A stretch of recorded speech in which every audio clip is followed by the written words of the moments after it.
ओम नमः शिवाय। नमस्कार दर्शक बंधु, मु कैलाश आउ एक नूतन भागरे मु आपणक सम्मुखरे उपस्थित।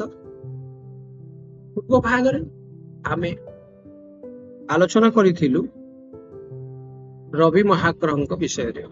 जदि आपणकर जन्म जातक रवि महाग्रह अशुभ होइथाय, आपण केउ केउ समस्या ताहा जानी पारिबे। एहा पूर्वरु आलोचना करा जाय सारिछि। वर्तमान आमे चंद्र महाग्रहଙ୍କ विषय जानिबा। चंद्र महाग्रहଙ୍କର केउ केउ लक्षण रु आपण जानी पारिबे। चंद्र महाग्रह आपणको कुंडली रे अशुभ पीड़ित होई रहिछि।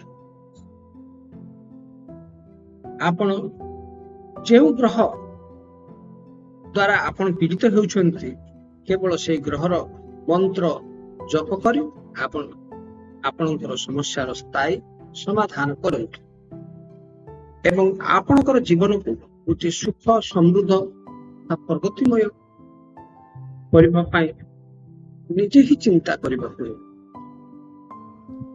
तेबे द्वितीय भाग रे आसंतु जानिबा आपणकर समस्या एवं एहार समाधान विषय वस्तु आगु बढ़ाइबा।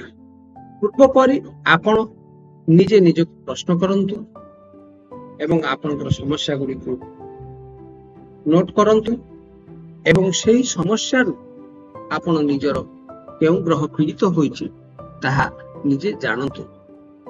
जदि आपणकर केउ ग्रह पीड़ित होइछि जानि पारिले, तेबे आपण को एठारे दिया जाइथिबा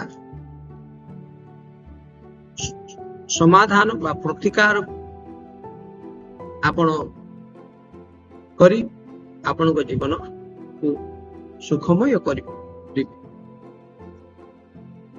तेबे आमी जानिबा चंद्र ग्रह रो लक्षण कोन, चंद्र ग्रह रो कारकत्व गुणिक कोन।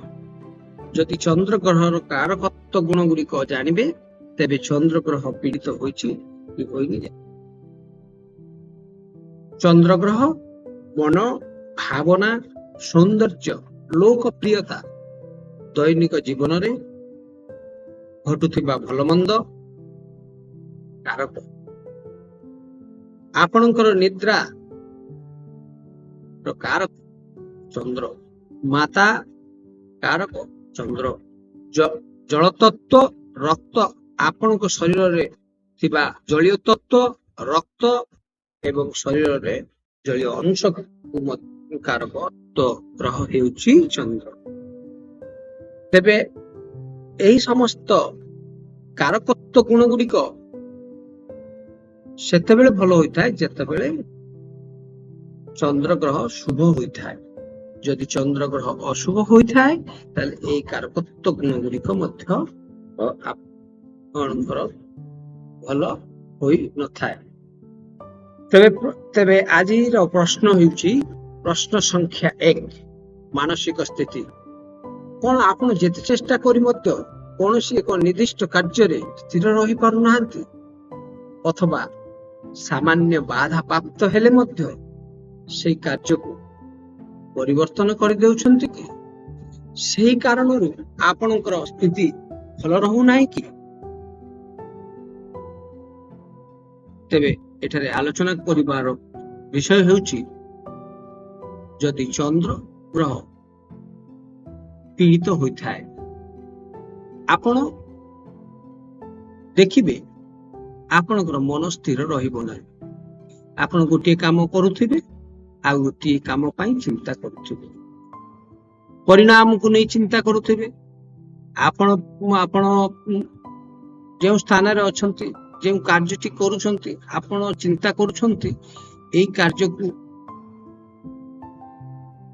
छाड़ी अन्य गोटे कार्य करिले सेथिरे लाभप्रद हेबो। तेणु आपण जे कार्यटी करूछंती से कार्य रे आपण पूर्ण क्षमता सहित से कार्यटी को करि पारु नाहंती। सेही कारणरु आपणकर मानसिक स्थिति मध्ये भल रहू नाही। ପ୍ରଶ୍ନ ସଂଖ୍ୟା 2 ଇଚ୍ଛା ଶକ୍ତି। କଣ ଆପଣ ପ୍ରତିକୂଳ ପରିସ୍ଥିତିରେ ପ୍ରତିକ୍ରିୟା କରିବାର କ୍ଷମତା ପାଇଁ ସାହସ ଜୁଟାଇ ପାରୁନାହାନ୍ତି କି? କଣ ଆପଣଙ୍କର ସ୍ମୃତି ଶକ୍ତିର ସମସ୍ୟା ଦେଖାଯାଉଛି କି? ଜୀବନରେ ଛୋଟ ବଡ଼ ସୁଖ ବା ଖୁସି ଅନୁଭବ କରିବାର ଇଚ୍ଛା ଶକ୍ତିର ହ୍ରାସ ପାଉଛି କି? ଅଥବା ଆପଣଙ୍କର ନିଦ ହେବାରେ ସମସ୍ୟା ହେଉଛି କି? ତେବେ ଏଠାରେ ଆମେ ଜାଣିବା ଲକ୍ଷଣ ଚନ୍ଦ୍ରଙ୍କର ଇଚ୍ଛା ଶକ୍ତିର ଲକ୍ଷଣ। ଇଚ୍ଛା ଶକ୍ତିରେ କଣ ପ୍ରଭାବ ରହିଛି ଚନ୍ଦ୍ରଙ୍କର? ଯେତେବେଳେ ଆପଣ କୌଣସି ପ୍ରତିକୂଳ ପରିସ୍ଥିତିରେ ପଡିବେ, ମାନେ ଆପଣ ଯେଉଁ କର୍ମ କରୁଛନ୍ତି ବା ଯେଉଁ ସ୍ଥିତି ଆପଣଙ୍କ ସମ୍ମୁଖରେ ଉପନୀତ ହୋଇଛି, ସେହି ସମ୍ମୁଖକୁ ଆପଣଙ୍କୁ ସାହସର ସହିତ ସେହି ସମୟରେ ଆପଣ ସ୍ଥିର ରହି ସେଇ କାର୍ଯ୍ୟଟି କରିବା କଥା। ବା ଆପଣଙ୍କୁ କେହି ବାଧା ଦେଉଛନ୍ତି, ତାଙ୍କ ସହିତ ତର୍କ ବିତର୍କ କରି ବା ତାଙ୍କ ସହିତ ସାହସର ସହିତ ମୁକାବିଲା କରିବା ଆବଶ୍ୟକ ପଡୁଛି, ସେତେବେଳେ ଆପଣ ପଛ ଘୁଞ୍ଚା ଦେଉଛନ୍ତି କିମ୍ବା ସେହି ସ୍ଥାନରୁ ଦୂରେଇ ଯାଉଛନ୍ତି। ଏହା ଫଳରେ ଆପଣଙ୍କର ସେହି କାର୍ଯ୍ୟର ପରିଣାମ ଶୁଭ ହେଉନାହିଁ। ଏପରି ଘଟଣା ଆପଣଙ୍କ ଜୀବନରେ ଘଟିପାରେ। ତେବେ ଆପଣ ଜାଣିବେ ଆପଣଙ୍କର ଚନ୍ଦ୍ର ଗ୍ରହ ପୀଡ଼ିତ ହୋଇଛି। ଯେତେବେଳେ ଆପଣଙ୍କ ଜୀବନରେ କୌଣସି ସୁଖ ସମୟ, ଆପଣଙ୍କର ମାଙ୍ଗଳିକ ସମୟ, ଆପଣଙ୍କର ଜନ୍ମ ଦିନ ବା କୌଣସି ଗୁରୁତ୍ୱପୂର୍ଣ୍ଣ ମୁହୂର୍ତ୍ତକୁ ଆପଣ ସେହି ସମୟରେ ଖୁସିରେ ରହିବା କଥା, କିନ୍ତୁ ଆପଣ ସେହି ସମୟର ଖୁସିକୁ ଆପଣ ଜାଣିପାରୁନାହାନ୍ତି ବା ଆପଣ ସେହି ସମୟକୁ କୌଣସି ଚିନ୍ତା, କୌଣସି ପ୍ରକାର ଅନ୍ୟ ଚିନ୍ତାକୁ ନେଇ ଆପଣ ସେହି ସ୍ଥାନରେ ଆପଣ ଦୂରେଇ ରହୁଛନ୍ତି। ଏହି ପ୍ରକାର ଲକ୍ଷଣ ମଧ୍ୟ ଦେଖାଯାଇପାରେ। ଆପଣଙ୍କର ଭାବନା, କଳ୍ପନା, ଆପଣଙ୍କର ଚିନ୍ତା ଅତ୍ୟଧିକ ହେତୁ ଆପଣଙ୍କର ସ୍ମୃତି ଶକ୍ତିରେ ମଧ୍ୟ ସମସ୍ୟା ଦେଖା ଦେଇପାରେ। ଆପଣ ବାରମ୍ବାର ଅନେକ ଚିନ୍ତା ଆପଣ କଣ କରନ୍ତି ନା ଆପଣଙ୍କର ସ୍ମୃତି ଶକ୍ତିରେ ସମସ୍ୟା ଦେଖା ଦେଇପାରେ। ଅନେକ ଚିନ୍ତା ବା ପରିଣାମର ଚିନ୍ତା ଆପଣ ବ୍ୟଥିତ ହୋଇ, ଆପଣ ବାଧାପ୍ରାପ୍ତ ହୋଇ ରାତିରେ ଶୋଇବାରେ ବି ସମସ୍ୟା ବା ନିଦରେ ସମସ୍ୟା ଦେଖା ଦେଇଥାଏ। ବର୍ତ୍ତମାନ ପ୍ରଶ୍ନ ସଂଖ୍ୟା 3 ଚନ୍ଦ୍ର ମାତାର କାରକ।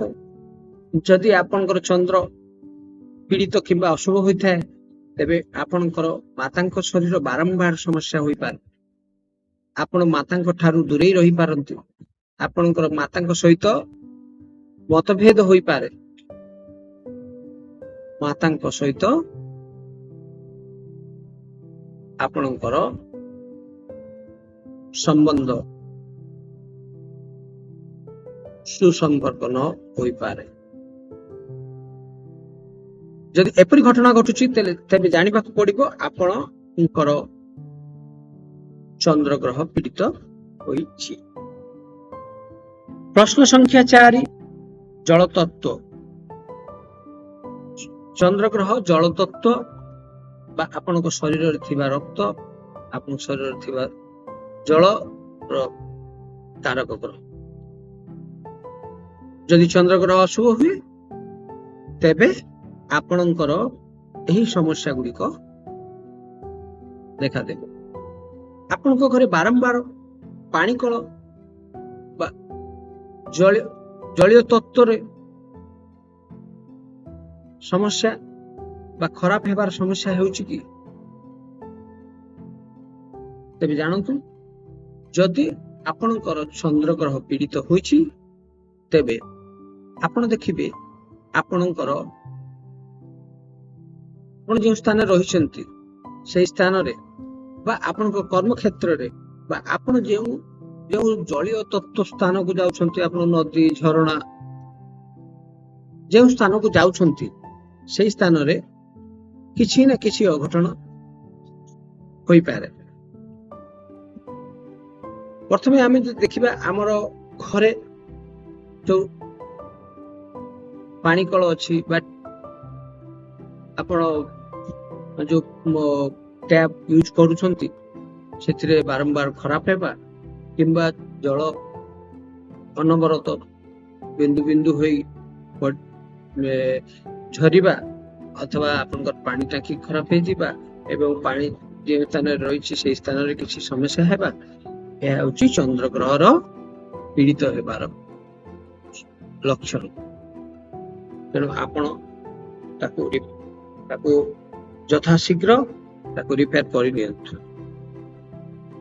ବର୍ତ୍ତମାନ ଆମେ ଯିବା ଫଳାଫଳ ଜାଣିବା। ଯଦି ଆପଣଙ୍କର ଉପର ଲିଖିତ ବା ଉପର ବର୍ଣ୍ଣିତ ଉପର ବୁଝା ଯାଇଥିବା ବିଷୟବସ୍ତୁ ଗୁଡିକ ସମସ୍ୟା ଦେଖାଯାଉଛି ତାହେଲେ ଆପଣ ଜାଣନ୍ତୁ ଆପଣଙ୍କ କୁଣ୍ଡଳୀରେ ଚନ୍ଦ୍ର ଗ୍ରହ ଦୁର୍ବଳ କିମ୍ବା ପୀଡ଼ିତ ହୋଇ ରହିଛି। ତେଣୁ ଆପଣ ସତର୍କ ହୋଇଯାଆନ୍ତୁ ଆଉ ଆପଣ ଚନ୍ଦ୍ର ଗ୍ରହର ଉପାୟ କରନ୍ତୁ।